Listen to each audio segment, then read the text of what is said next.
Hello, everyone. Thank you so much for joining me this very early morning. It's 10:10 and we're starting late. For episode 3 of season 5 of Black Writers Read. My name is Nicole Young Martin, and I'm the founder, producer, and host for the series.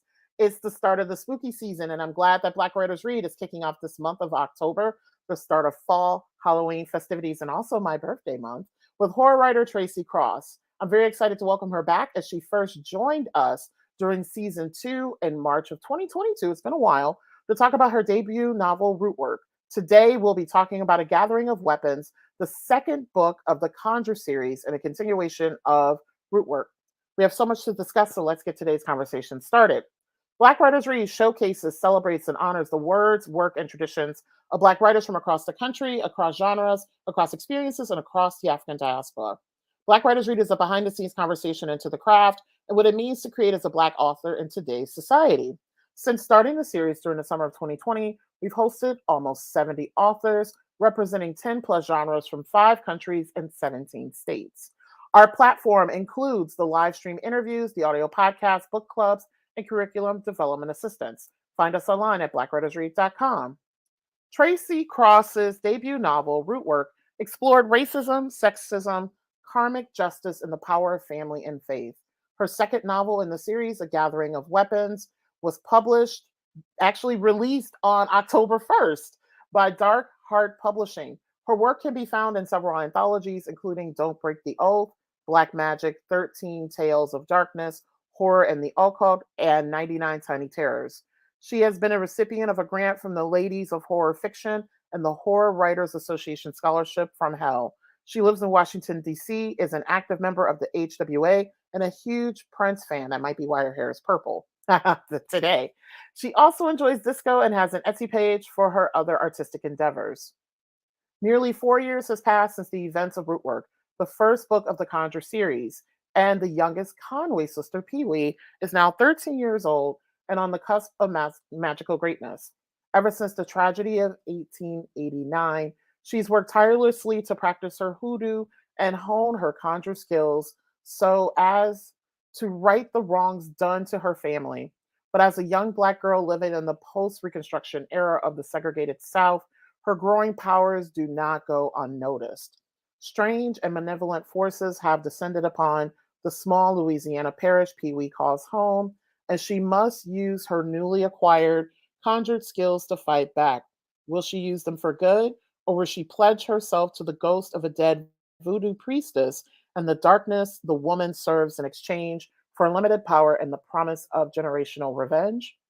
Here's my praise for Tracy's latest book. In A Gathering of Weapons, Cross demonstrates her finesse of understanding multiple genres and writing devices. The imagery and dialogue are especially vivid, offering her readers ways to visualize Pee Wee's journey. Integrating elements of historical fiction and magical realism, A Gathering of Weapons illustrates the conditions of Black, Brown, and other marginalized peoples while allowing for her characters to gain more control of their circumstances. Experiencing Pee Wee grow more into herself and her abilities is so affirming to me as a Black woman living in current times. A Gathering of Weapons is available for purchase now on Amazon, Barnes& and Noble, and your local independent bookstore. Be sure to also request that your local library carries a copy of both Rootwork and A Gathering of Weapons. To learn more about Tracy and her body of work, please visit her website at tracycrossonline.com. That is TracyCross online.com. During our conversation today, and also as she's reading, I will be sharing the link to her website and also ways to follow her on social media. On Instagram, she is at Tracy Cross Writes, and on X, which is formerly Twitter, she's at Tracy C. Writes. So, one of the things that I want to preface with today is the how important the story is. So one of the folks that credited that actually reviewed the book and offered a blurb mentions Zora Neale Hurston. And this is how powerful this book is. And I'm literally putting this publicly to hold myself accountable. This book is so powerful and so important with regards to how it captures a very important moment in history, and also to the coming of age and identity formation of Pee Wee. This book is so important. I am going to advocate for me to teach this book in one of my classes this coming spring. Know that this advocacy process is going to be hard because of how academia works. This book is extremely important, and I am ready to advocate for it on its behalf. Also, too, folks, please be sure to get a copy of the book ASAP. If you need to get it on Kindle, do it now so you can read it immediately. And please give a 5-star review to this book. For those of you who are new to Black Writers Read, here's the format of the series.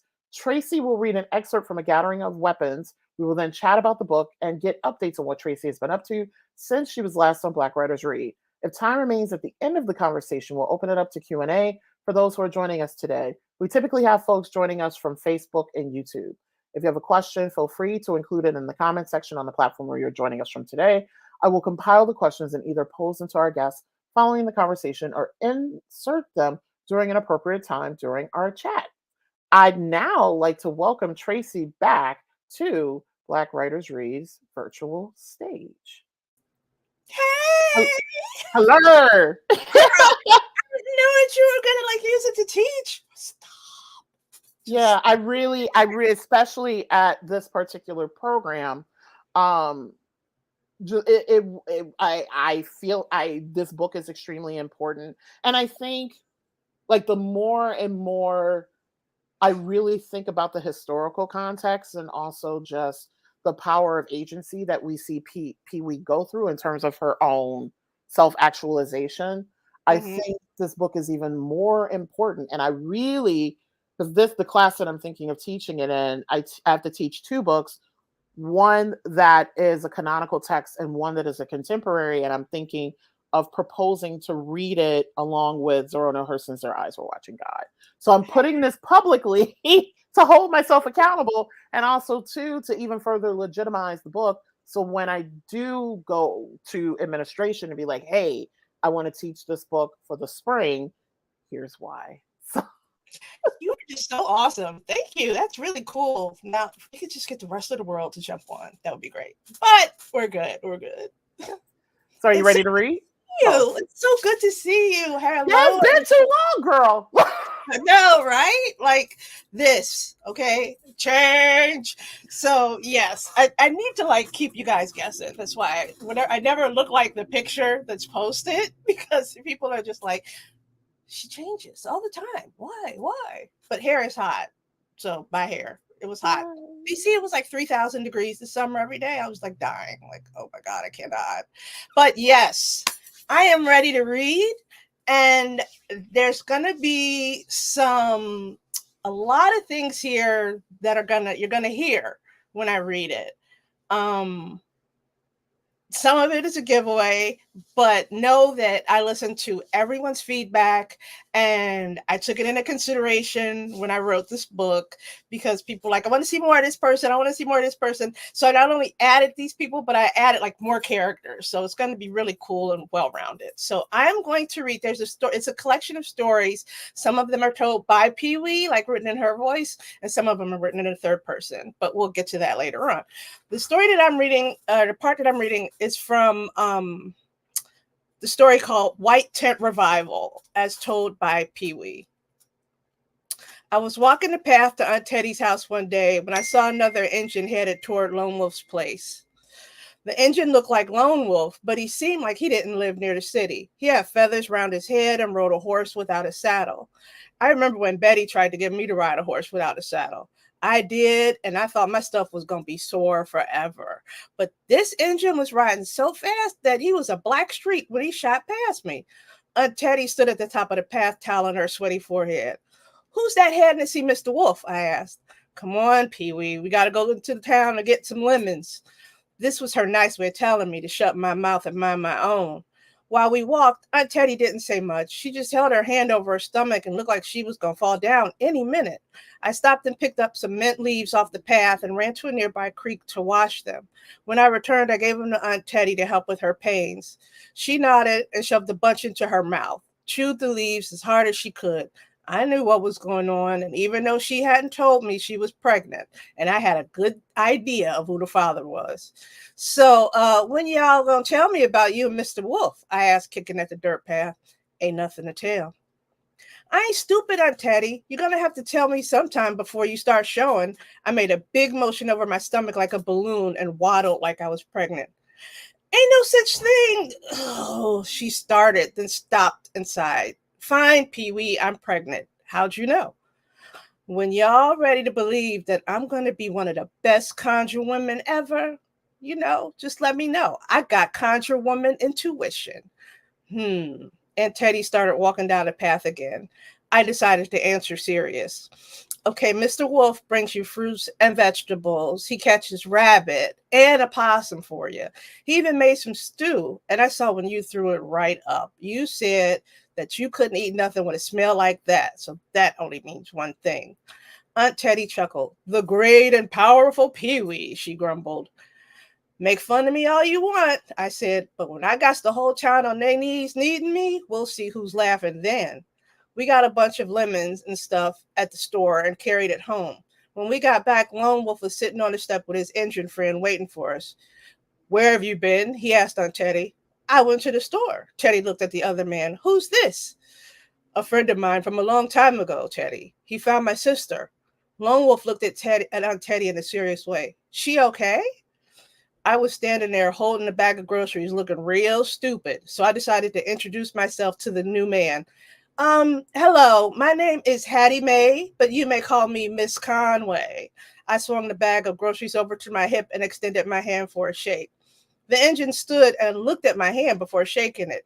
He was barely as tall as I was, which wasn't a lot, and he was real skinny. I could see, he could use a good meal or two. I knew this because he was not wearing a shirt, and his ribs were showing. If only I had my mama's cornbread and some greens, I could have got him nice and fat. Running Bear, he said. You're such a little thing. Maybe little running cub would be better. He laughed and took the bag of groceries from me after asking very polite, like if he could help. I said it was fine and led him into the house. Mr. Bear, I said as I unpacked the bag. Running Bear is fine, Miss Conway. I laughed at the way he called me Miss Conway. I liked Miss Conway. You want some water? I grabbed the glass and filled it with water from a pitcher. You talk real good for an Indian, I said, giving him the water. I had some schooling, Miss Conway. I looked at his skinny chest.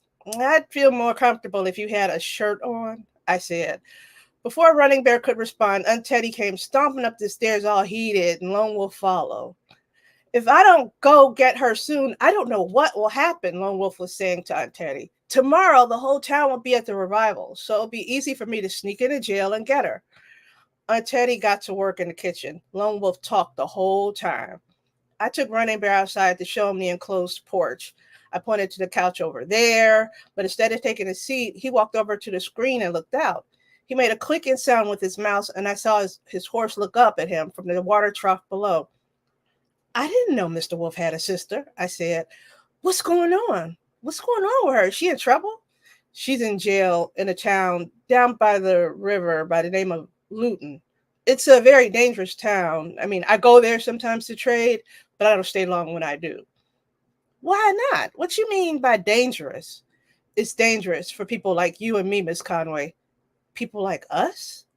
Black, brown, anything but white.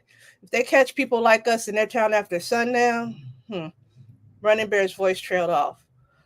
Well, what was Mr. Wolf's sister doing there then? She an Indian too, ain't she? I mean, didn't she know she wasn't welcome?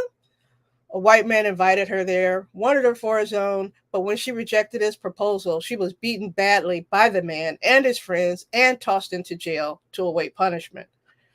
Pa used to tell us girls about hiding in the woods at night because some towns wouldn't let him walk through after sundown, but I always thought the stories were just more Pa's tall tales. Almost everyone got along in our parish, and no one was expected to leave town before sundown. A loud crash came from the kitchen as Lone Wolf rejoined us on the porch. We leave tomorrow, he said to Running Bear. Let's go. His voice was colder than I had ever heard before. Aunt Teddy stepped out behind him. I knew she was angry because I felt her anger before I even saw her. It slapped me in the face. Even Running Bear took a step back. You'll be doing no such thing, Wolf, Aunt Teddy said. She's my sister, Lone Wolf said through gritted teeth. We leave in the morning. Aunt Teddy looked at me, studied me with her eyes. You taking Pee-wee with you then. I won't have you going alone with this Running Bear fella that I never met. She glared at Running Bear. Me? What you want me to do? I said. Aunt Teddy didn't answer. She just stumped off to her bedroom and retired for the night. I woke the next morning when Aunt Teddy flopped down on my bed next to me. I hadn't slept much that night, and somehow I felt more exhausted than when I went to bed. Aunt Teddy set a cup of coffee and some biscuits on my nightstand. Make sure he gets back here with his sister, she said to me. Now eat up. You're going to need this energy. I'm going to go pack some more food for the trip. She got up and headed down to the kitchen. Are you okay? I asked. She stopped at my bedroom door, but continued on without answering. A short while later, Lone Wolf returned with Running Bear to make good on their promise to take me along. They both rode sleek black horses. After Aunt Teddy packed 2 days' worth of food, she pulled Lone Wolf aside to talk in private. I stayed near the horses with Running Bear. So, how far is Luton? I asked. Running Bear adjusted his horse's saddle. A half a day's ride. Do you think this is a good idea? No, but Lone Wolf is my friend. Besides, I'm the only one who's been to town. He needs a guide. I fixed a scarf around my head to cover my long black plaits. Aunt Teddy thought it'd be a good idea if I wore pants and tried to hide that I was a girl. I also bought my conjure bag filled with some charms and powders just in case we found ourselves in a precarious situation and I needed to do some root work to get us out. Lone Wolf returned. Pee-wee will ride with me, he said. Aunt Teddy walked over with some food wrapped in paper and cloth and gave it to Lone Wolf, who stuffed the food into one of his horse's saddlebags. I mounted the horse with his help. No, he said once I sat on the saddle. You sit up front. I scooted forward until I was pressed against the saddle's horn. This is going to be hell on my cooch, I grumbled. Aunt Teddy slapped my leg in disgust and scolded me for my foul language. Running Bear carried 2 huge bows and handed one to Lone Wolf. The Lone Wolf I knew was always taking care of animals and being kind to people. I couldn't imagine him with a weapon. Then again, I'd never seen him when his sister's life was at stake. I understood that kind of anger. It was the same anger I felt towards the sheriff who killed my pa and his family too. When I saw his wife about town, I wanted to do my worst to her. But lucky for me, Lone Wolf was with me and helped me calm down before I'd gone and did something stupid. Pee-wee, let God deal with her. You are not God, he whispered. My pa is dead, and you saying to let God deal with her? Everything will right itself in the universe, he said. You talking riddles, I swear. Trust me. A little black girl, smaller than me, ran behind that sheriff's wife holding the woman's bags. That looked like the universe righting itself, I'd said and pointed to the servant girl. Lone Wolf never replied. I lost track of how long we'd been riding, but I reckon that Running Bear and Lone Wolf were powerful hot by the way they were sweating. Lone Wolf finally slowed his horse to a stop. We'll stop here for a bit, he said to Running Bear. Let the horses get some water. Good, because I got to go relieve myself, I said. Lone Wolf cleared his throat. Pee-wee, I didn't know you were awake. I thought you'd fallen asleep. No, I was thinking about stuff, about Pa, about being angry. See, I know why you're angry about your sister. I know what that feels like. I climbed down off the horse with Lone Wolf's help and ran behind some bushes. I didn't realize how bad I had to go until I squatted down and let loose. While doing my business, I remembered how Aunt Teddy used to make my sisters and I pee in buckets, made us carry them buckets everywhere, said that our pee was a lifesaver. Now all that life-saving pee was sliding down into a hole in the ground behind me, and I couldn't be more relieved. When I finished, I joined Lone Wolf and Running Bear beneath a nearby tree. Running Bear tossed me a wet cloth to wipe my hands clean and spread the contents of the food bag out on the ground for the 3 of us to share. Lone Wolf sat against the tree and ran his finger over a map. Map says we're close, just over those hills, and we'll be there. Running Bear nodded. Yes, but we'll have to leave the horses here. We'll need to sneak into town on foot. Something about this didn't sit well with me. I think I'll stay with the horses, I said. They both looked at me. No, you will come with us, said Lone Wolf. I promised Teddy I wouldn't let you out of my sight. I'm more than capable of taking care of myself, thank you, I said. Lone Wolf tried to get clever. Yes, but what if we need your hoodoo magic? You got bows and arrows, don't you? Other weapons, too, I see. I pointed at a sharpened tomahawk fastened to Running Bear's belt. Hand me that hatchet, will you? Why? You'll see. Runner Bear pulled the tomahawk from his belt and handed me the weapon. From my bag, I retrieved some rope and looped it around the tomahawk's handle, tied one end tight. Here, Mr. Wolf, I said, handing a new tomahawk to him. Try it now. Lone Wolf took the rope and used it to swing the tomahawk in a circle above his head. He aimed for a nearby tree and let it loose like a rope dart, still holding onto the free end of the rope like it were nothing but a kite string. Then the sound of the tomahawk hitting the tree made a thump noise, which made Lone Wolf smile. And he yanked the rope to pull the bladed weapon from the tree and back towards him, dragging it hand over hand like he was pulling on a fishnet. Not bad for a beginner, I said, applauding his technique. Not as good as me, but you'll get better. Lone Wolf and Running Bear shared a smile. From our shared feast, I grabbed a handful of sweet berries that had some sprinkles of mint on top, then started munching away. So, like I was saying, you have plenty of weapons between the two of you. I'll stay here with the horses. You will come with us, Lone Wolf said. Now eat well. This will be our last meal before heading into town. That's when I noticed the ham that Aunt Teddy had packed. We only got ham in times of trouble. In case it was our last meal, Aunt Teddy wanted it to be a good one. The ham was a bad omen in my mind, but it smelled so good with that sweet glaze on top of it. And I couldn't resist. Even the bees buzzed about us, hoping to get some of that glaze for themselves. After our feast, I felt relaxed enough to take a nice long nap right there beneath that tree, but Lone Wolf kept pacing back and forth all nervous-like, which made me nervous too. You jumpier than a cat in a hot skillet, I said. He stopped and stared at me for a bit, smiled, and kept on pacing. Eventually, I fell asleep to the memory of catching catfish with my sisters and Pa. Ma was there too, smoking her pipe and laughing. No Bump, no Cousin Skeet, just my sisters, my parents, and me. Ma fried up the fish and served it to us girls. And even in a dream, I could smell every spice, feel all the grease on my fingers, taste every juicy morsel on my tongue. It was heavenly. Pa started a fire, threw something that smelled like sweet earth on top of it so the bugs would stay away. We stayed out there, just the five of us, until the sun started setting. Then stupid Betty came over and woke me up. Pee-wee, you gotta go, she said. I don't wanna. Why can't I stay here? Because you gotta help Lone Wolf save his sister. I'll see you soon. She kissed me on the forehead and I awoke. Yes. People like, what the hell? Tracy. But yes, it's gonna get so much better as it keeps going on. I'm so proud of this book. I really am. Yes, and I'm so proud of it too.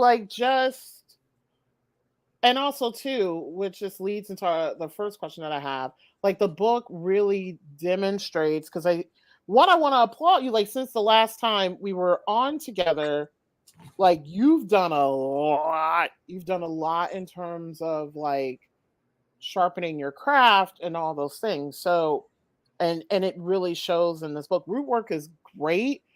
A Gathering of Weapons is, I think, really demonstrating like just the like beautifulness of your skill. Like the dialogue is amazing. Thank you. And I love how you take risk at exploring. Now I don't know if you did this intentionally or not, and I have a question about this later, but like it feels like you took a lot of risk in exploring multiple genres within this text too. And I think that's one of the things that I love. I'll put it this way, at least all the books that I've read, I've noticed writers of marginalized communities, we tend to kind of explore these multiple pathways and these multiple genres. And I think it's because it really like represents how like so many things impact and inform our lives and kind of like our self-actualization. So with that in mind, because I'm trailing all over the place, I want to start with the first question because there's so much to chat about. Okay. Yeah. So we last chatted during season 2 of Black Writers Read about 2.5 years ago. And that can be for some folks a little bit of time and for folks a lot of times. And I know you and I, because we both know each other personally, I know what you have been up to, which has been a lot. So can you share with the Black Writers Read community, what have you been up to since you were last with us? Sure. I started to get my master's degree, so I'll be done next June. I have also bought a condo, so I live in DC proper now. I have a cat named Percival that flies through the air randomly because he's still a kitten. And let's see, I've done a lot of writing for my thesis, which is actually this book, A Gathering of Weapons, is my thesis presentation. And I have also I feel like I personally have grown since Rootwork. Got a lot of therapy, which is always fun because that kind of puts you back together. I was also invited to write for other books. One of the other books that I have a story in is called Black Magick. It's on my Instagram, and it's coming out next year. Now, the caveat is it's only being published in England, which kind of sucks. But we can try to get it here. But it's like I was the 13th writer that was asked to contribute the 13th story. And I'm not like superstitious like that. But I really think that after I gave the story to the gentleman Raven, he was like, Tracy, this is wow. Like, I am a fan. And I'm like, okay. So I did more genre crossing in that story, like cyberpunk, futuristic. But then I added a little element of African American history. So yeah, that's what I've been up to, long story short. Yeah, and that's actually one of like the biggest reason why I really want to push to teach this book is because of just there are so few. So there are a lot of authors, like for example, Zora Neale Hurston does this because Her Eyes Were Watching God is post Reconstruction.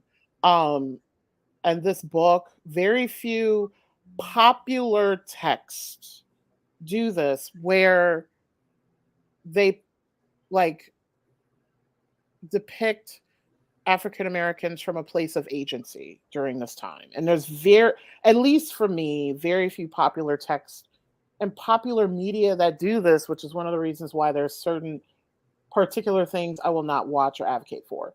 And this is the reason why I really want to teach this book. Like, you will be surprised how many students, one, rarely have access to Black authors in classrooms, and then two, how rare that they are able to interact and engage with texts that really situate history in an important way.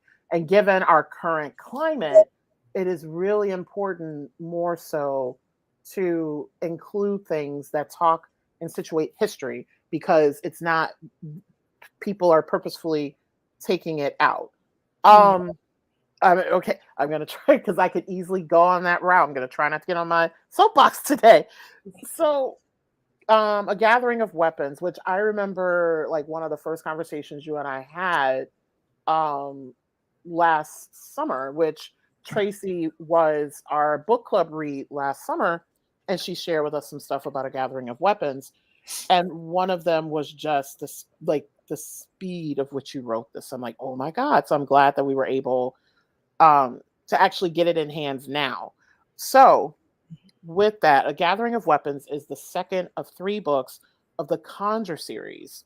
A Gathering of Weapons is a very particular title, and you shared in the excerpt that you read a little bit about, at least for me, rationalizing the why of this title, but I would love for you to share with us why the title and then why this particular story right now.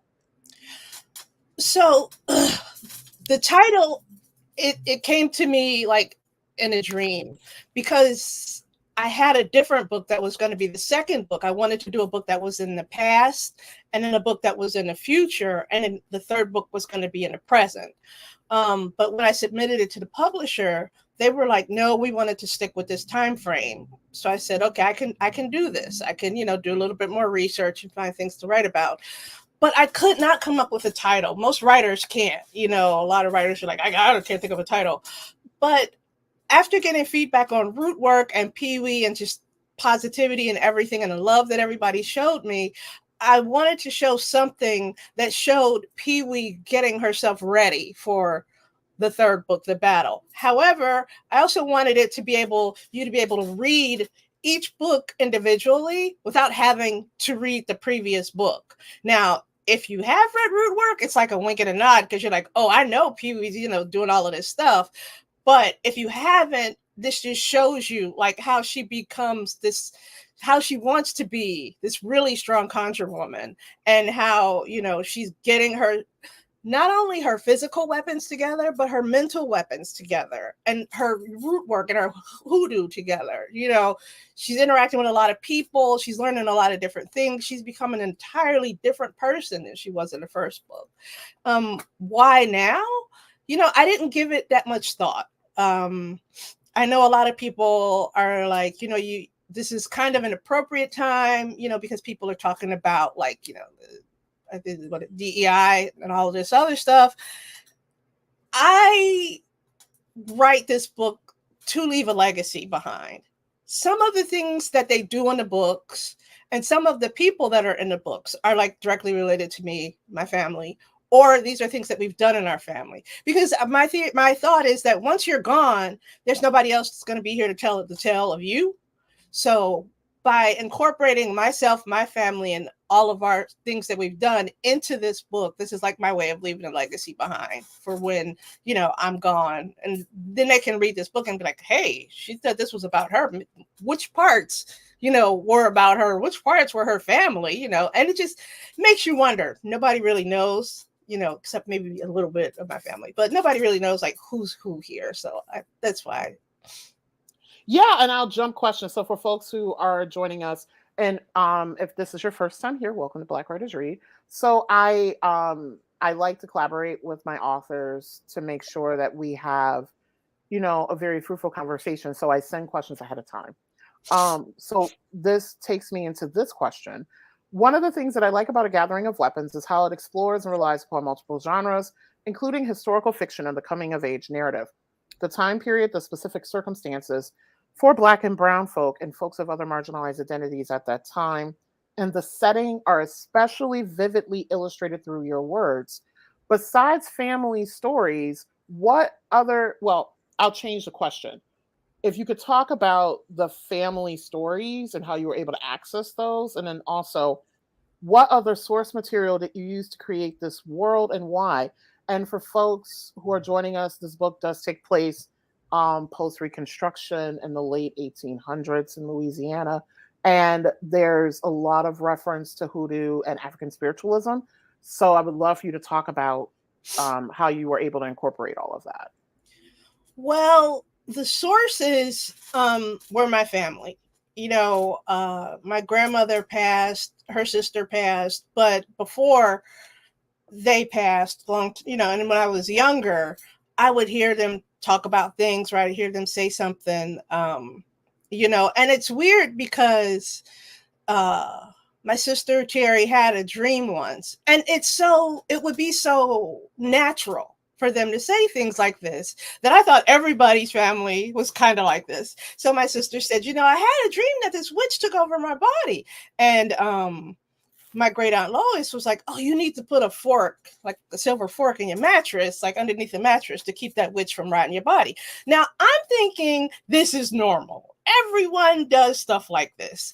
And so I'm just like, okay. And then as I grew up and got bigger, I found out it was not normal. A lot of people don't say, like, there are things that people say and do, and they may not know that it does start with like a little bit of a hoodoo influence, but a lot of people just don't know. So I wanted to incorporate that because I grew up like this.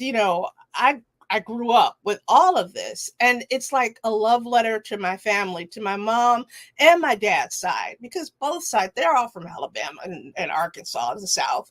So I grew up a girl in Cleveland. All I had was like my cousins that we would play with, or the people that we would play across the street with at my grandma's house. So I wanted to incorporate my past and like the things that I know. How I found it out is I used to be a very shy girl, believe it or not. And I would just listen because that's where you get the most stuff. If you just sit, like we would go over to my mom's mother's house for summer in the summertime and play with the kids across the street. Everybody knew each other. And that, you know, my grandma would be cooking in the kitchen, and then her sisters would come over and they would be cooking, and then my grandpa would be there, and he taught us, like, you know, when you play dominoes, you just got to slam the domino down and yell domino. So I have like these really great, awesome, pleasant memories. And I remember they were making like moonshine and stuff like this. And I was just like, you know, I would just kind of stand in the dining room and just kind of listen to them talk. And it was so amazing to hear, and it's so amazing to remember, because I have pretty decent recall, I think, of the things that they've talked about. But then also my mother would say things like, oh, you swept over your feet, you got those salt over your shoulder, you know. And so we grew, you know, you throw 3 dashes over your left shoulder. And, you know, nobody knows this. Like, you know, very few people know this. But the other things that I used, since I work in a library, I had a lot of sources to research. Like, so there was a book by a guy, his last name is Chestnut, I can't remember his first name, but he writes a lot like this as well, like with the Zora Neale Hurston and the inflections and such of Southern grammar. Like, he writes just like this. And I read his book. I read like there's a book here called The Black Book, which is like which way, this way, this. And it had like a whole section on hoodoo in it. Then we have at my job, we have the historical room. So I would go up to the historical room, and then I would talk to people up there. You know, it's just about talking and listening. And I get to work like in the archives. So I pull books out of the archives and I look at like old things that are in there. Like, these people are talking about how, you know, a hoodoo man was doing this or a conjure woman was doing that. The information is out there. You just have to know how to find it. Like, they just republished the Green Books. And for another story that I'm working on, I said, oh, I can totally integrate these Green Books in. Now, because of the time that we're living in now, we have a lot of Black information that is coming to the fore. A lot of information, like for Black and brown people, that was not discovered before, that no one knew about. And now all of a sudden, here come all of these awesome Black books about being Black in the Reconstruction period and traveling on the train rails. Or this is how, you know, did you know that there were rich Black people that lived here? Did you know that these were these kind of people? So it's not like there's not a lot of information. There is a lot of information out there. You just have to know how to dig deep for it. And unlike myself, you have to know how to climb out of the hole once you've done, because you can be in that hole for like a while and it's just like, you know how to make your own dinner? Good, because I'm going to be over here for a while, or something like that. But I'm just thankful that the information is out there, and that we all can like access it. It's great. It just makes me happy, because there are things, when I talk to my parents, they're like, we were never taught stuff like this in school, you know. And now there are podcasts that talk about the movement, the move bombing in Philly, which is something that I knew about because my parents were very pro-Black. And they were like, you know, this is what happened. But I could go to my kids and they don't know anything about it, you know. I'm like, this is what the government does. This is what it did, you know. So I'm just so glad that we have all of these new resources and new things that are coming out, and grants and scholarships that are available for people to write and share their stories, that we don't forget any of this, you know. Yeah, and speaking of, I just want to shout out, because one of the places that I'm thinking of that has funding available for folks, for writers and other creatives to explore their archives is the Schomburg Center in New York City, which I'm hoping to be able to engage with them at some point. I'm, you know, throwing it out there for folks. If anyone knows anybody at the Schomburg, hook me up, because I would love to get connected with them. So, Pee-wee, our protagonist, she's 13 years old in this book, and we're seeing her more in terms of becoming a conjure woman. Can you give us insight into where she is now in her life, and how has she grown since Rootwork? Pee-wee is, she's now 13. I think in Rootwork she was like 10, 9.5, 10 years old or something like that. So it's been a little bit of time. So Pee-wee has been living with her Aunt Teddy since the incident. And that I'm going to refer to it as the incident, because just in case no one has read Rootwork. But I think as a woman, first of all, she's dealing with Lone Wolf and Aunt Teddy telling her, like coming at her from both ends, like, you can't talk like a country bumpkin. You got to talk like you got some sense. So whenever she says something like, oh, my cooch is going to hurt, and Teddy's like, no, not cooch. Don't say that, So they're trying to both work with her so that she can grow up and become more of a lady and stop using this kind of language around, town or whatever. But as a person, I think she's observant. She's becoming more observant. She's becoming more aware of herself and her surroundings. And the other thing is, she's becoming aware of what she doesn't know, not of what she knows, because she's like, I know how to do all these things, and I'm going to keep that in my pocket. But I don't know how to do these other things, and I need to sit and watch and see how I can, acquire these skills. So we find that out with there's a story called Viola's House of Voodoo. We introduce a lot of characters there. We kind of cross some lines, which becomes pretty fun. Like Pee-wee throws them bones. That's another story where she meets another person, and she's not gonna say directly, I don't know how to do this. She's just kind of like, well, maybe you should just show me how to do this so I know in the future. So she's definitely growing, and she's preparing herself, like she's gathering her weapons. She's preparing because at the end of this book, there is a huge journey that is going to come up for Pee-wee, and she's got to take this journey by herself. So I think that she knows, I know that by the end of the book, everyone's going to know, but she's kind of getting the feeling, okay, my sisters aren't here. I got to go find my sisters. I got to go find my mom. I got to go. And then she's hearing little bits and things because other people in town knew her sisters. So she's hearing bits and things about her sisters that she didn't know because, the cabin is almost gone. Where are they going to send letters to? Who do they write to? She doesn't know anything about going to the post office to pick up mail. She just knows this is my life in this parish, in this house with Teddy. But I'm realizing that the world is real big. Like she said in Rootwork, the world is real big, and I'm just so small.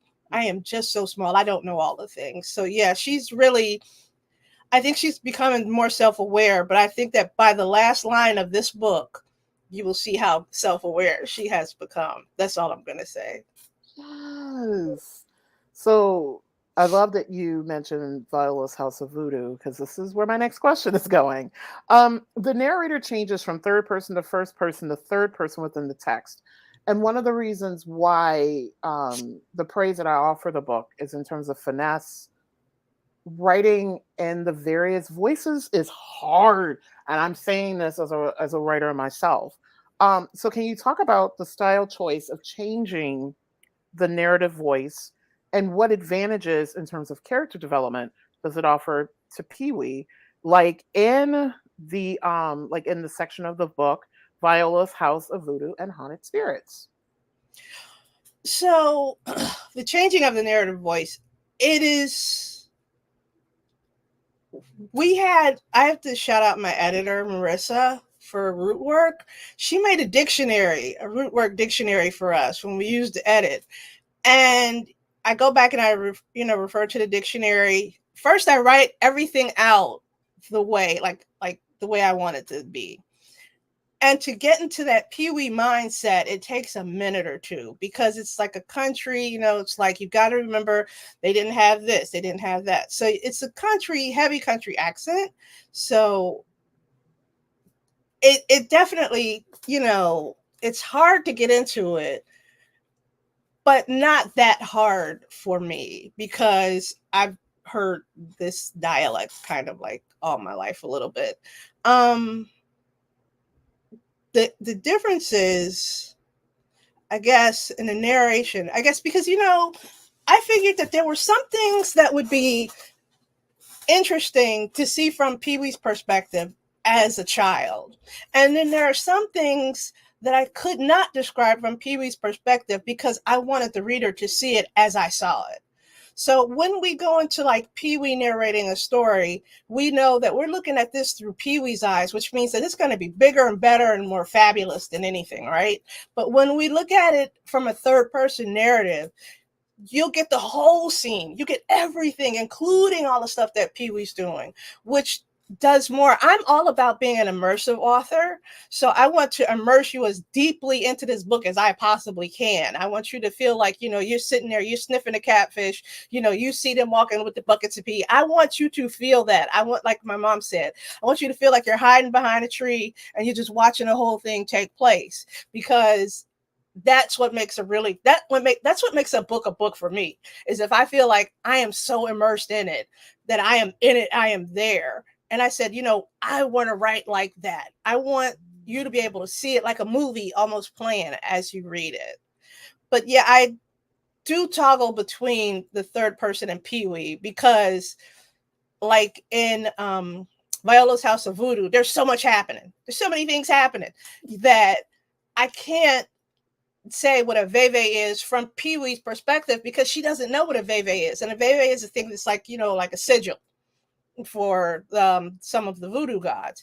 So if I look at it from Pee-wee's perspective, it's like, oh, she had these chalk marks on the floor. But if I say from a third person perspective, a veve for Papa Legba was drawn on the floor, then you can go look it up and say, oh, okay, this is what a veve is. So that's why I switch back and forth, because some people really wanted Rootwork redone 100% from Pee-wee's perspective. They were like, just redo it, rewrite it from her perspective. And I said, no. I pushed back hard on this. And I said, no, because I think it's important that we see everybody's kind of perspective here. We get a taste of, you got Betty's point of view. You got this sister. Betty didn't want to be a root worker. Then you have Anne, and it was initially Anne's idea to be a root worker. Then you got Pee-wee, who's like, my sisters are tripping. I don't know what's going on. I'm just here for the summer. But then you see like things that she learns towards the end of that and in this book that are pretty important. And it just, I think all along it'll help her self-actualize more. The relationship between Pee-wee and Aunt Teddy, can you share with us how it has evolved and will continue to change, and what circumstances? I live by train track 2 houses down. I'm going to repeat the question. The relationship between Pee-wee and Aunt Teddy, can you share with us how that relationship has evolved and will continue to change, and what circumstances change this unique relationship dynamic? I don't want to give too much away, because that kind of, we already know that Aunt Teddy's pregnant, and we already know it's Lone Wolf's baby. So that's a big, huge giveaway. So their relationship is more, it's not like parental, because Aunt Teddy gives her more freedom than her mother would give her.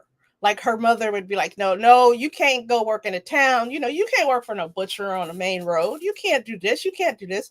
But Pee-wee has the freedom to walk through the forest. She has the freedom to, go wherever she wants to go.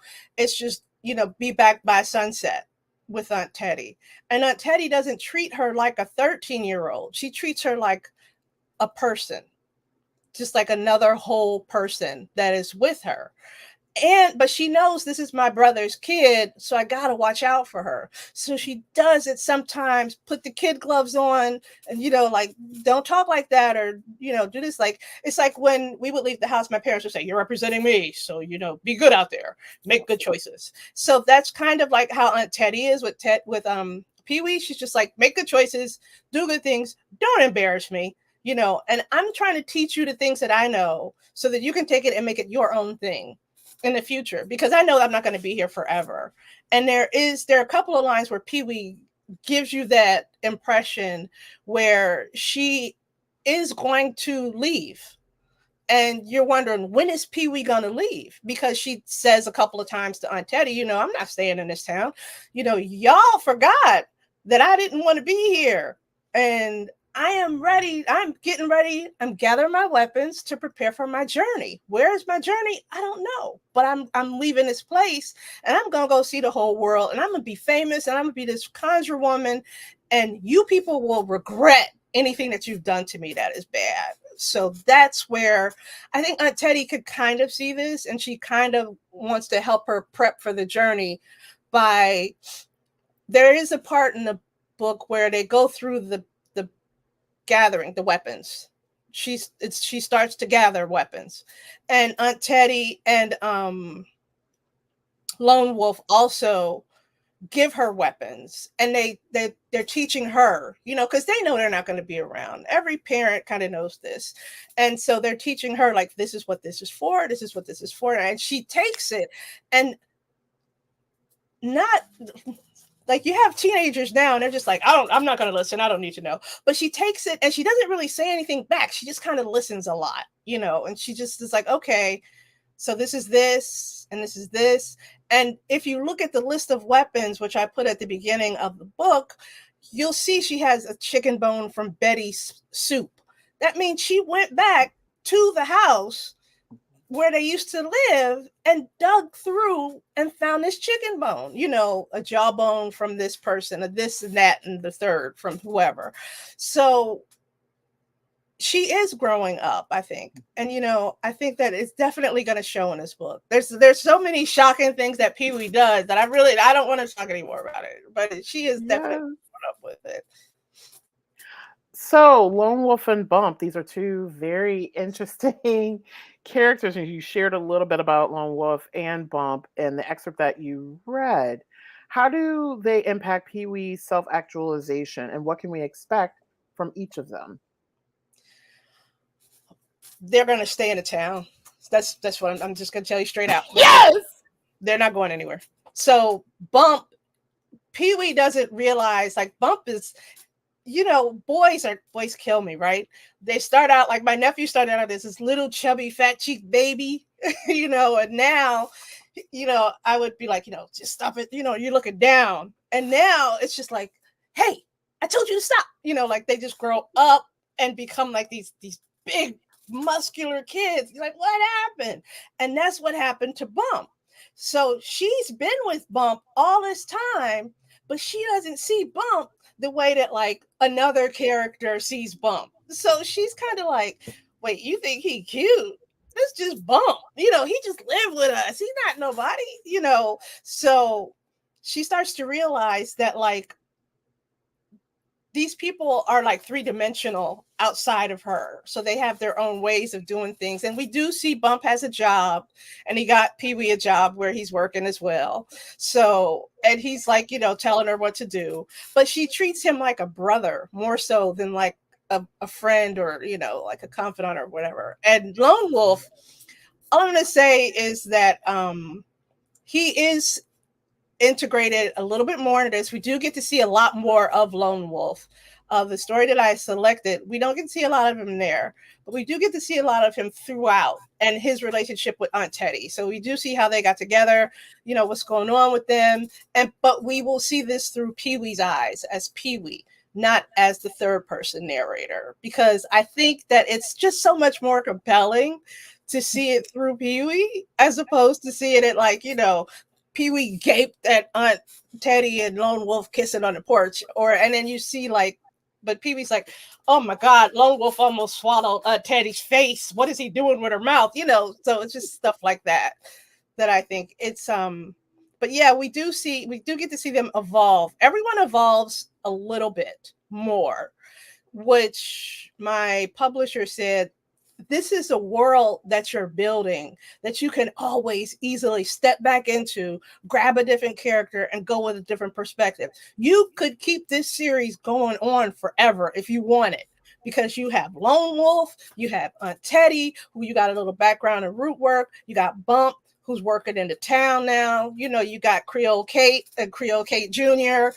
who's her daughter, so you just got like a lot of people in this book. And yet, like the girls at the House of Ill Repute, that's kind of amusing. But yeah, you got a lot of things going in this book. So yeah, I do think periodically I may come back and, like, snatch a character here and there.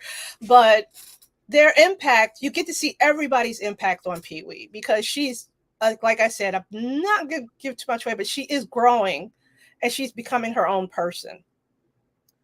And thank you for mentioning Creole Cake, because this takes me to this question. And this is another reason why I love that you took on the historical fiction like genre in this way. And I see it a lot in this particular character. So can you talk about Creole Kate, Who is she, and what did you use to create this character?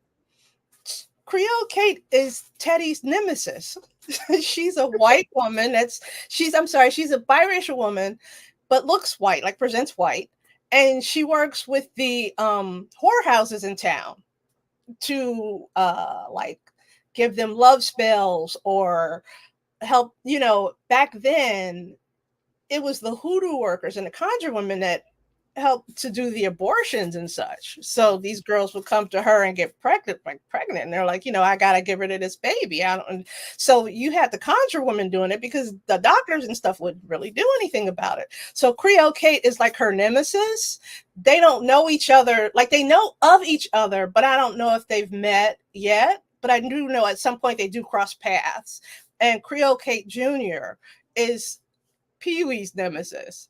So she, it's like Pee-wee has a nemesis at 13, and Pee-wee does not like Creole Kate Jr. And like she's like, why are you walking with me? Why are you talking to me? Like, and she's like that nagging little friend that you have at school. Like, you ever watch Bugs Bunny and you see the Butch with the hat and then like the little dog next to him, and he's just like, hey boss, what's up, boss? What's going on, boss? That's Creole Kate Jr. So Pee-wee does a lot of things to Creole Kate and Creole Kate Jr.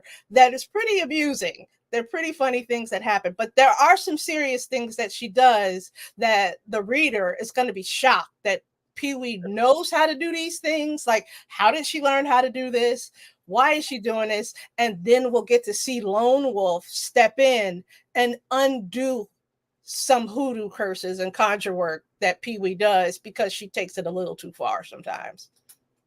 And another place where I see you integrating multiple genres is with the themes and how food and nurturing show up in A Gathering of Weapons. So can you talk a little bit about how food and nurturing show up in the text, and why do you include these elements, as I see them as very important to Pee-wee becoming a conjure woman?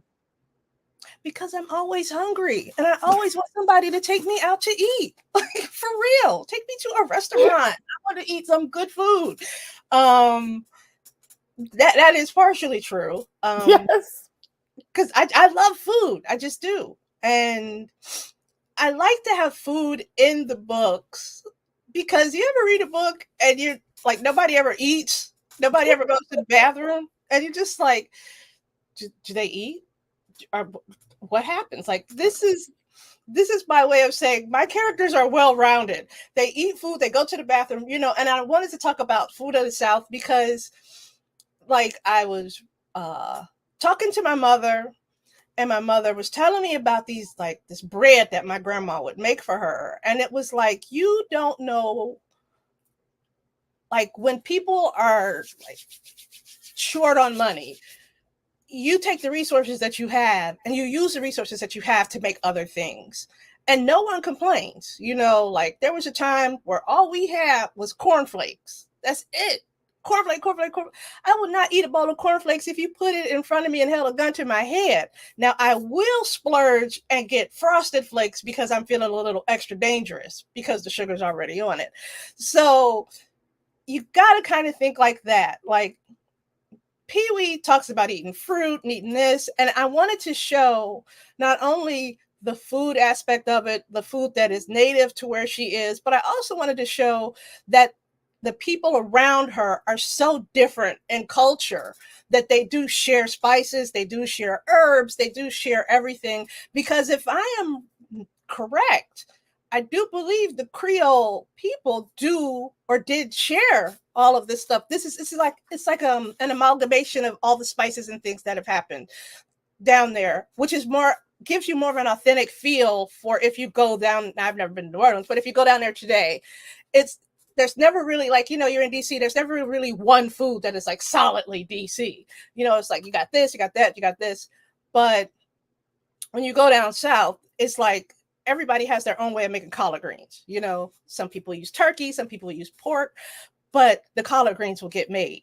So I just wanted to always show, number one, the food is present. Number two, food is good. Number three, that they're not poor, which when you have a book like this, you have stories like this, you have African American or non-Latin writers or writers that are not of that ethnicity writing about it, they don't include it.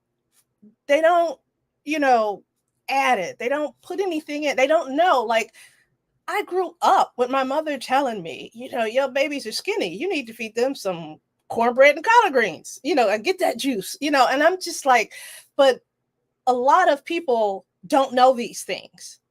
So in addition to writing my story and sharing these things, it's like, it's true. I wanted to include that. I cannot reiterate, I do love food, but I think it's definitely important because, like I said before, I read for my MFA, I have to read so many books. I've read maybe 10 or 12 books. There has never, not a lot of eating, not a lot of, it's just action, action, action, action, go, go, go, go, go. And I just find that really bizarre that no one includes that in their books. No one includes food, no one includes berries. And it also shows you how they rely on the land around them, because that's pretty much what hoodoo is. It's like earth magic, so you've got to live at one with the land and be with the land and use the land and reward the land. Yes, and food is definitely a part of Black culture. That is no doubt at all. So Yeah, because I am definitely, I'm a proud, very proud descendant of the Great Migration. So many of my family members are from the South, and there's so much about Southern culture that I'm proud to embody, including the whole connection of food and nurture. Like, people come over, hey, let me get you some food. Let me, it's never even would you blah blah blah. Yeah. Right. And it's just a source of care. And I see, even though hoodoo is not, even though I'm into spiritualism, hoodoo is something that I'm slowly learning. But at least from how I'm understanding how food and nurture operates in this book, nurture is a very important component of being a conjure woman. And thank you for emphasizing that, because there's so much which you do at the beginning of the book highlight, giving people background on hoodoo and the differences of hoodoo and voodoo and the African American spiritualism components there. For me, at least, when I'm learning about conjuring, it's not used for evil, and it's a caring component. And so when I saw the food and the food always being a part of a nurturing experience, and of course, Pee-wee is growing more into being a conjure woman, that's how I saw it. And that's why I think it's such an important element, because you're very much really clearly honing in for folks what conjuring is. And so I appreciate that so much. It's just like Teddy couldn't say, I love you, to Lone Wolf, to Running Bear, to Pee-wee. She wouldn't say that, but she said it with the food. She said, Pee-wee said, this ham is here, and Teddy only sends ham when there's danger. But that's also Teddy's way of saying, protect yourself. Be, this is for you from my heart, for me. I love you guys. Eat well and then go into battle, because after that, what happens after that at that White Tent Revival, it gets nuts.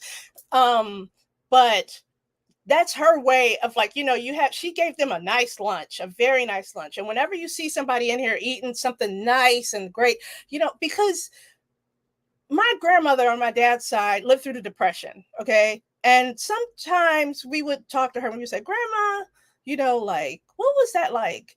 And as a child of convenience, let's just say, I can go to the refrigerator and pull out something and eat, or I can call Uber Eats or whatever and order food. But when she says things to you like, have you had a ketchup sandwich? And I'm like, what is that? And she's like, this is what we used to eat because we didn't have food. You would get 2 pieces of cardboard and then you would put ketchup in the middle and you would eat the cardboard. And I said, I could not imagine living like that. I could not. I could not. Because you don't have anything to totally nurture the soul. And, this is how you survive. That's surviving. I want to show these people eating because it also shows a little bit how well Teddy is doing with the conjure work. Ham is expensive, and honey coated ham is very expensive with the bees flying around like, oh, we want some too. So you got to think, okay, there's so many levels to that. Yeah, and with the food and everything, but there's so many levels to it. I mean, you just keep on going with it. So I have like a couple more questions before we wrap up this afternoon. No, it's still morning. I gotta go get my frosted flakes, girl. Yes. So Rootwork was published just 2 years ago, but just from A Gathering of Weapons, I've read, and many folks, I hope that you see this as well, you see how much Tracy has grown as a writer. She's always been brilliant, but it's just the ways in which you're able to explore particular like style choices and techniques and the multiple genres. You really see it in this text. So how's your writing evolved since Rootwork? And then do you use any new techniques or particular writing choices to shape your literary voice? So I do have to say, I have had two of the best mentors for my MFA program. My first mentor is Scott Johnson. He's also a horror writer. And my other mentor is Paul Allen, who we call the GOAT. That's just his nickname. But when you get feedback, like they give you feedback, because like Paul, he does reviews and, what I've learned from him is to ask yourself the question, why? Why is this? Why is that? You have to go deeper. Like I couldn't get it. I was like, I don't understand, and I'm like, Paul, I'm not getting what you want me to do. But after a while, it clicks. You're just like, okay, so why am I including this? Why is this necessary? Does this further the plot? Is this something that's good? I feel like in my own terms, like my writing definitely has improved. It's gotten better because I've been exposed to so many other things that, like now, when you say I'm merging genres, I say I'm just writing the story how I want to read it. I'm not thinking about the different genres that I'm grabbing from. I'm just writing the story that I want to read.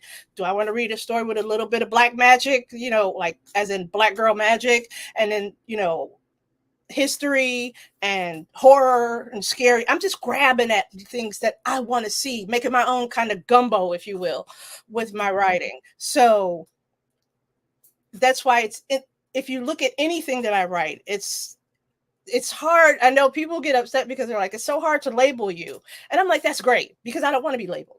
I just want to be a writer. I just want to be that girl that writes. Like Tracy, she's a good writer. Have you read her stuff? As opposed to like Tracy, that African-American fiction horror writer. Yeah. I just want to be a writer. And I do have to say, Scott, he also helped me to some people say, well, you don't need an MFA. You don't need an MFA to write. I say, because they were asking me, why are you here? And I said, I'm here because I want to learn how to write better, not period, but better. I want to enhance what I have, my gift so far, and take it further than I can, if I didn't come. And the program has helped me to see that there's so many different things and ways to do it, but it does make you read through your work and question it and question the sentence structure of your work, because there's so many things that can be misinterpreted, just by the way that it's written. And, you can say like, she walked over to the cow and sat down, and then you're just like, well, she walked over to the cow and sat down. Did she sit on the cow? Was the cowgirl? Did the cow sit down? You got to clarify, you got to clarify all of this stuff up. So I have those two guys to thank, and the whole Seed in the Hill community. And I also love me some Richard Matheson. Let me tell you, I cannot get enough Richard Matheson, Charles Beaumont. There was a guy from like the 50s, the early 50s, that wrote a story called The Men Who Murdered Muhammad. You can find that on Wikipedia. And it's about time travel from a perspective in the 1950s. So the device that they use to time travel is interesting. But the funnier part is that the guy who's making the time travel device, his wife is having an affair with the professor that knows all about time travel. So he goes back in time and he goes and asks the professor, hey, what am I doing wrong? I'm trying to go back in time and kill my wife because you're having sex with her, and just tell me how to do this. So they end up going back and, it's like, you can't kill the grandfather because does this, so The Men Who Murdered Muhammad. It's the best. It's the best. I love that kind of thing because there's just a device. You don't have to explain it. You just know how it works. So that's another thing that I've learned. Like, you don't have to explain everything. You can say like a scientific event happened and then all of these things fell out afterwards. Or like the device and then, he went and traveled back in time. But it's all how you word it around it. So I do have to say, I think my writing skills have become stronger and more immersive than they were before, because I really want you to feel like you're there. That is like one of my main goals, is to be like so immersive as a writer. And so I just want people to put the book down and just be like, yeah, you can put a book down and like, you just like I read Oscar Wilde by Junot Diaz, and you just ugly cry through that whole book. You just ugly cry. And the guy I was seeing, he was just like, oh, you're crying because of me? And I'm like, no, I'm crying because of this book. But you put it down and you just like, oh, what a book, and I read, when I was looking at reviews of Rootwork, people are like, I didn't want to put it down, but I had chores to do. And that made me happy, because I'm like, yay, I'm writing something that you just want to keep reading until it's done, as opposed to putting it down and then coming, like, it's like that little thing, if you're on a diet or whatever, and it's just like, come here, you want this cookie, you want this. So that's how I want my books to be, where you just can't put them down. Or if you see like Tracy Cross and you're like, I know her, I want to read her story because I know she's a good writer and I read her other stuff. So yeah, it's just, I feel like it's evolving, and I think it's going to continue to evolve, especially with the new things that I'm working on. I think it'll be pretty shocking and pretty interesting. And to close us out, what is next for you, and how can the Black Writers Read community support you on this journey?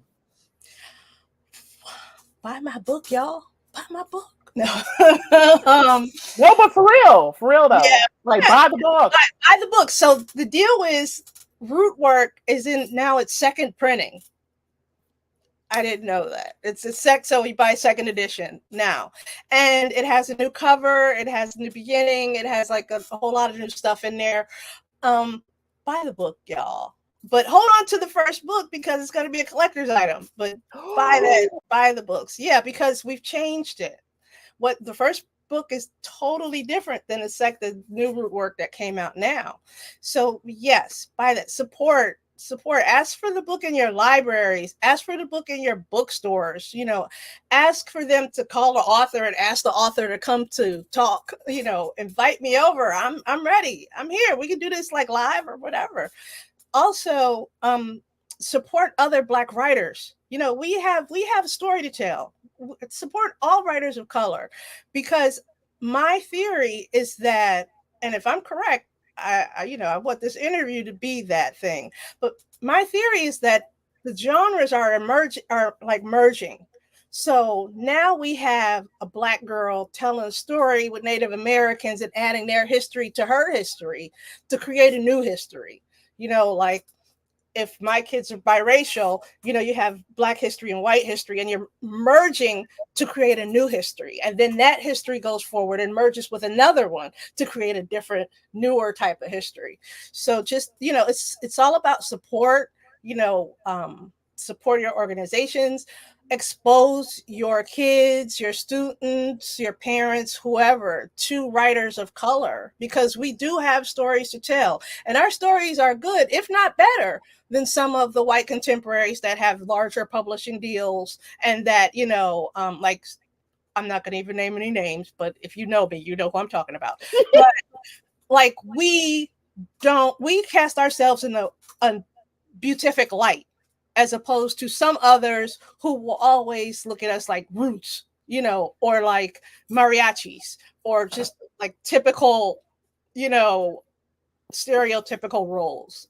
But we don't do that to ourselves. We give ourselves power. And I want you to see the power that we give ourselves. So then maybe if you decide to take that voyage and write about us, you'll take us on that voyage with you, and you'll give us powers, and stop putting us in the kitchen or watching somebody's baby or somebody's mammy, because we're not living like that anymore, people. We're not going back. We're moving ahead. We're moving forward in time.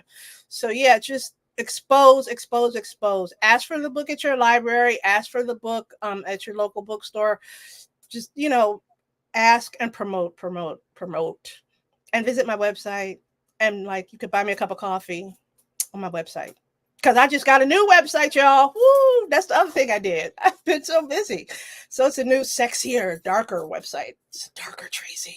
So it's gonna be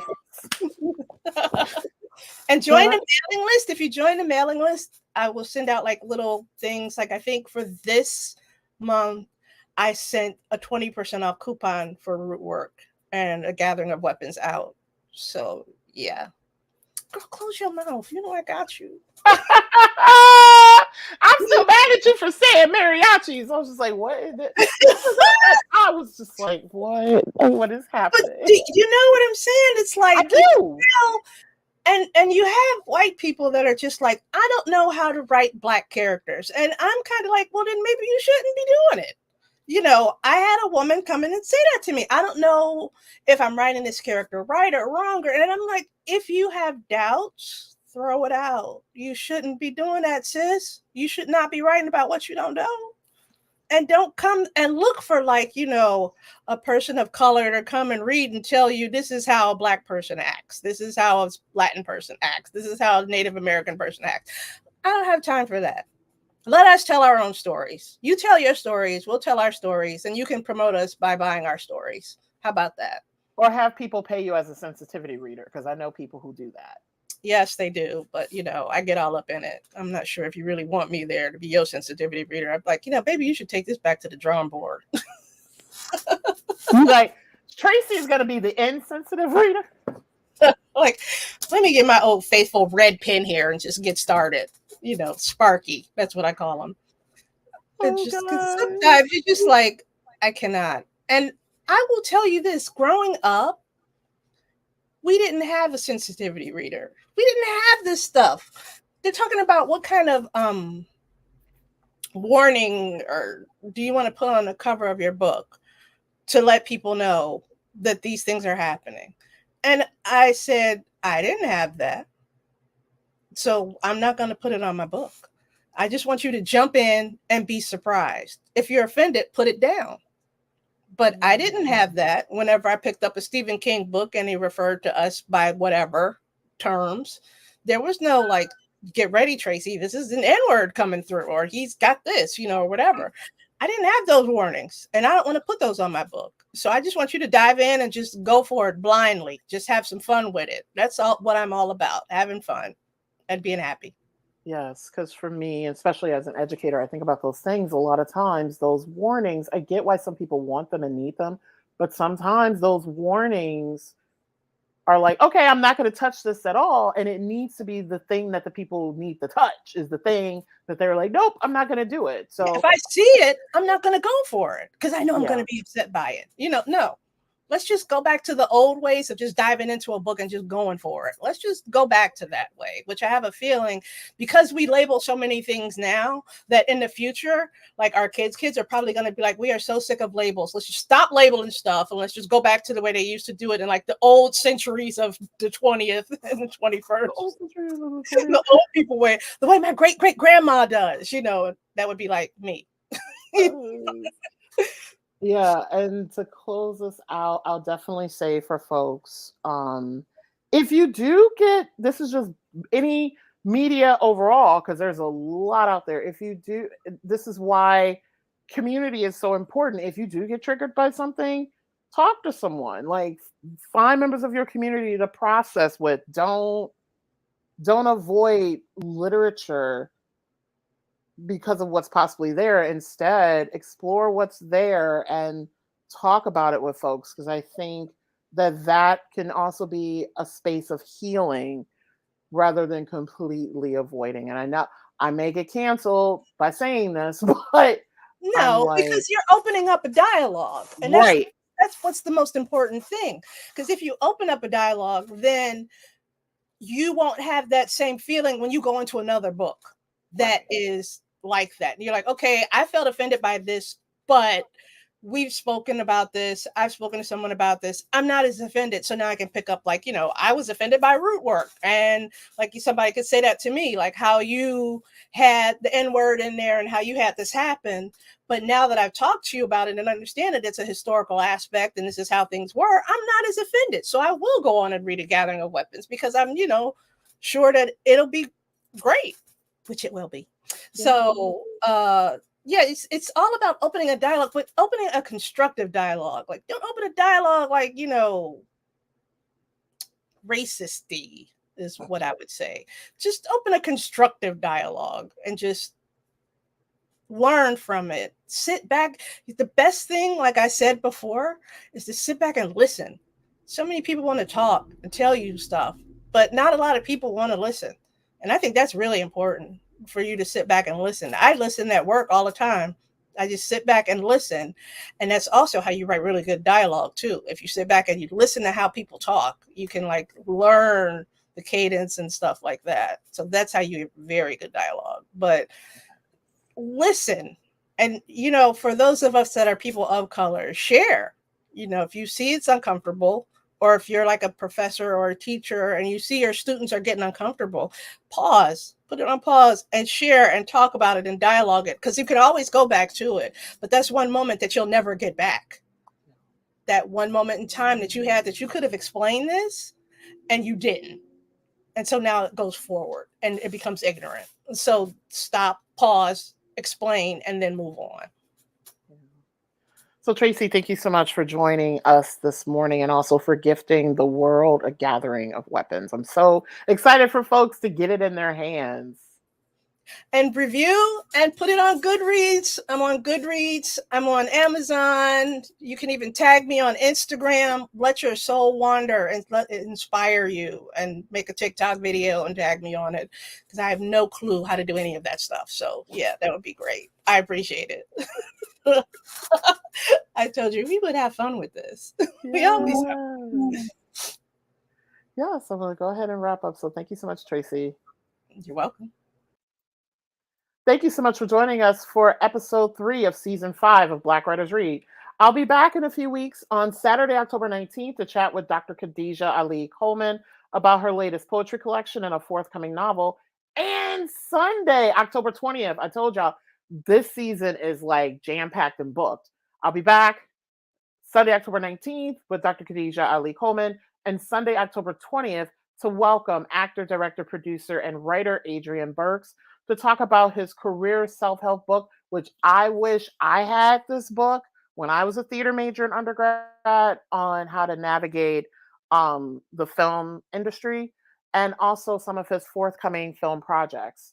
Support Black Writers Read by subscribing to my YouTube channel, where many of you are joining us from today, or the audio podcast, which is available on Apple Podcasts, iHeartRadio, Spotify, and Amazon Music. So for folks who are just subscribing to the podcast, there's some really, really cool bonus episodes on the podcast, including I had an opportunity to interview an actor this summer from A24's film Sing Sing. Yes, that A24. And also there is a conversation where I was invited to guest co-host another podcast. Podcasting is the new kink. That episode is available now.